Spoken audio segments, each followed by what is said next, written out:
નમસ્કાર દોસ્તો, વિડીયોમાં ફરી એક વખત તમારું સ્વાગત કરું છું.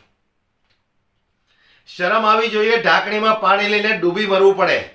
30 વર્ષથી તમારી ગુજરાતની અંદર સરકાર હોય અને આવી ઘટનાઓ થાય છે. બેટી બચાવો બેટી પઢાઓ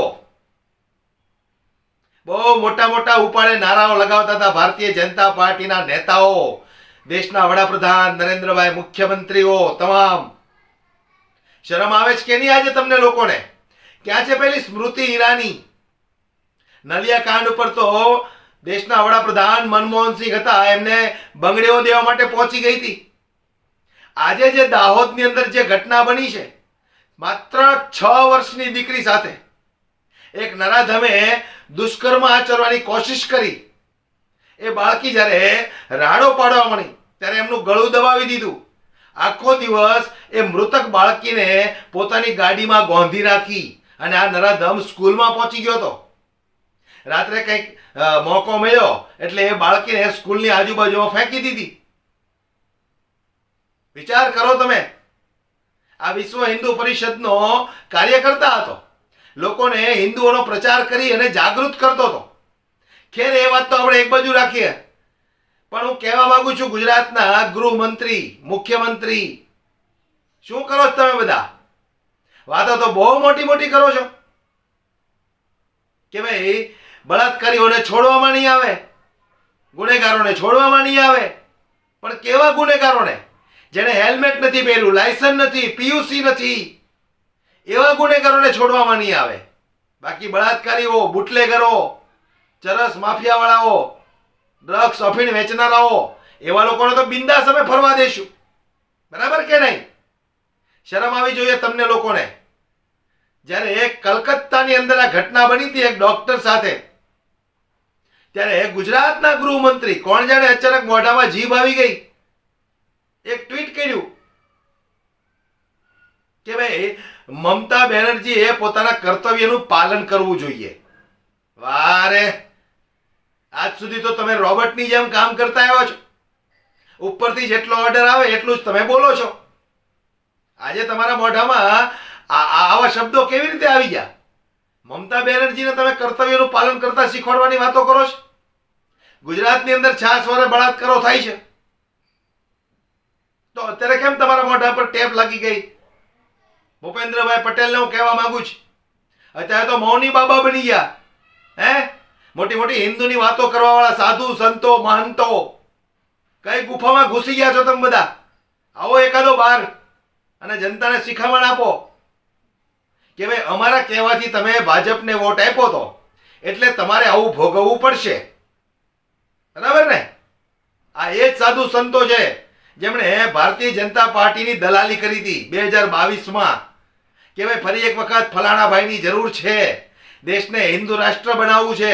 બનાવી લો દેશને હિન્દુ રાષ્ટ્ર. આજે હિન્દુના જ દીકરાઓ હિન્દુની દીકરીઓ સાથે બળાત્કાર કરે છે. યુવતીઓ સાથે તો વાત અલગ છે, પણ 6 વર્ષની દીકરીઓને પણ આ નરાધમ નીચો મૂકતા નથી. કેટલી શર્મની વાત કહેવાય. અત્યારે એક પણ સાધુડો બોલવા નહીં આવે, એક પણ સંપ્રદાયનો ઢોંગી બાબો બોલવા નહીં આવે કે ભાઈ આ ખોટું થઈ રહ્યું છે. નહીં બોલે, કારણ કે એની દુકાન બંધ થઈ જાય. પણ કોણ જાણે જનતાને એટલી બધી ગુલામી કરવાનો શું શોખ છે? કદાચ રાહ જોતા હશે કે ભાઈ આવી બળાત્કારની ઘટનાઓ અમારા ઘર સુધી આવશે ત્યારે અમે જાગૃત થશું. બરાબર ને? શરમ આવી જોઈએ તમને લોકોને. હિન્દુત્વની મોટી મોટી વાતો કરો છો ને આજે હિન્દુના જ દીકરાઓ, યુવકો હિન્દુની જ દીકરી સાથે બળાત્કાર કરે છે.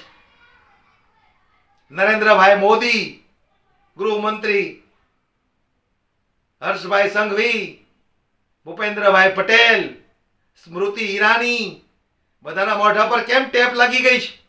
હમણાં તો લાઈન થઈ છે બળાત્કારીઓની અને મોટા ભાગના ભારતીય જનતા પાર્ટી સાથે જોડાયેલા હોય છે. મેં અગાઉ પણ વિડીયોમાં કીધું હતું. એટલે હું દરેક મા બાપને કહેવા માંગુ છું કે તમારી દીકરીની સલામતી ઈચ્છતા હો તો એની સલામતીનું ધ્યાન તમારે રાખવું પડશે. આ સરકારના ભરોસે બેસશો તો તમારી દીકરીને કોઈ નરાધમ ક્યારે પીખી નાખશે અને તમને ન્યાય પણ નહીં મળે. એની રાહ ન જોતા કે અમને ન્યાય મળશે. કારણ કે મોટા ભાગના બળાત્કારીઓ ભારતીય જનતા પાર્ટી સાથે જોડાયેલા છે. હું સાબિત કરી બતાવું. છે કોઈનામાં દમ આ વાત ઉપર મારો વિરોધ કરવાની? હવે આ બધા અંધભક્તો, પુંડ ભક્તો, ગોબર ભક્તો કોમેન્ટ મારવા આવી જશે કે તારા ઘરનું ધ્યાન રાખજે. અમારા ઘરનું અમે ધ્યાન રાખીશું, પણ અમે તો એ રાહ જોઈને બેઠા છીએ કે જે દિવસે આવી ઘટનાઓ અંધભક્તોના ઘરમાં થાય ને ત્યારે એમના કેવા હાલ થાય છે એ જોવા માટે અમે રોજ રાહ જોઈએ છીએ. અને થશે, કારણ કે આ નરાધમો કોઈને છોડવાના નથી. બેટી બચાવો, બેટી પઢાઓ, આ સૂત્ર નરેન્દ્રભાઈ મોદીએ બરાબર જ કીધું હતું કે બેટી બચાવો, અમારાથી તમારી બેટી બચાવો. કારણ કે અમારી પાર્ટીની અંદર એવા રાક્ષસી પ્રવૃત્તિના લોકો છે કે જો તમારી બેટી અમારા હાથમાં આવીને તો એને પીંખી નાખતા અમારા લોકોને વાર નહીં લાગે. બરાબર કે નહીં? એનું સૂત્ર આ હતું, બેટી બચાવો, અમારાથી બેટી બચાવો. આ એવું કહેવા માંગતા હતા, પણ આપણે લોકો અત્યાર સુધી સમજ્યા જ નહીં. હવે ભૂપેન્દ્રભાઈ પટેલની અંદર થોડી પણ શરમ હોય ને તો આ અપરાધી જે પકડાયો છે ને એના ઘર પર બુલડોઝર ફેરવીને બતાવે. થોડા દિવસ પહેલા ગણપતિના પંડાળ ઉપર પથ્થરો ફેંકવામાં આવ્યા હતા અને રાતોરાત ત્યાં રહેલી દુકાનો પર બુલડોઝર ફેરવવામાં આવ્યું. ગૃહમંત્રી હર્ષભાઈ સંઘવી સિંઘમગીરી કરવા માટે રાતોરાત મીડિયા સમક્ષ આવી ગયા હતા. હવે જો તમારી અંદર દમ હોય, તમારી અંદર તાકાત હોય તો આ ગોવિંદ નટ જે પકડાયો છે એમના ઘર ઉપર એક વખત બુલડોઝર ફેરવીને બતાવો. નહીં કરે. વિશ્વ હિન્દુ પરિષદનો નેતા હતો, ભારતીય જનતા પાર્ટીનો પ્રચારક હતો. બરાબર કે નહીં? કરો ભાઈ, પ્રચાર કરો. સાધુ સંતો મહંતો, આ ફલાણા સંપ્રદાયનો, ઓલા સંપ્રદાયનો બેસી બેસીને જે ભારતીય જનતા પાર્ટીની દલાલીઓ કરો છો ને તમે, આ તમારા કહેવાથી લોકો 156 સીટ આપી. હે, આ જેટલી દીકરીઓ સાથે બળાત્કાર થાય છે ને એના મોટા ભાગના પાપના ભાગીદાર તમે છો. તમે છો, કારણ કે તમે આ લોકોની દલાલી કરી અને આ લોકોને વોટ આપવા માટે લોકોને મજબૂર કર્યા હતા. અને આંધળી, મૂંગી, બહેરી સરકાર જનતાની વાત ક્યાં સાંભળે છે? અને જનતામાં દમય ક્યાં છે બોલવાનો? હે, બોલે તો ઉપાડીને અંદર નાખી દેવાનો.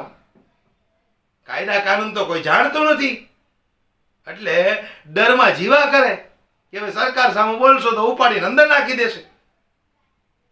કરો, ગુલામી કરો. આ સાધુ સંતો, લુચ્ચા લફંગાઓએ જેટલાએ કીધું તું ને કે ફલાણાની જરૂર છે, ફલાણાને વોટ આપજો, કરો દલાલી અને રાહ જુઓ. આવી ઘટનાઓ તમારા ઘર સુધી વહેલી તકે પહોંચે એની રાહ જુઓ તમે. પછી તમને ખબર પડશે કે આપણે તો અત્યાર સુધી આ રાક્ષસી પ્રવૃત્તિ વાળાને વોટ આપતા હતા. જુઓ રાહ. વિડીયોને વધુમાં વધુ શેર કરો. દરેક અંધભક્ત સુધી આ વિડીયો પહોંચાડો દોસ્તો. નમસ્કાર.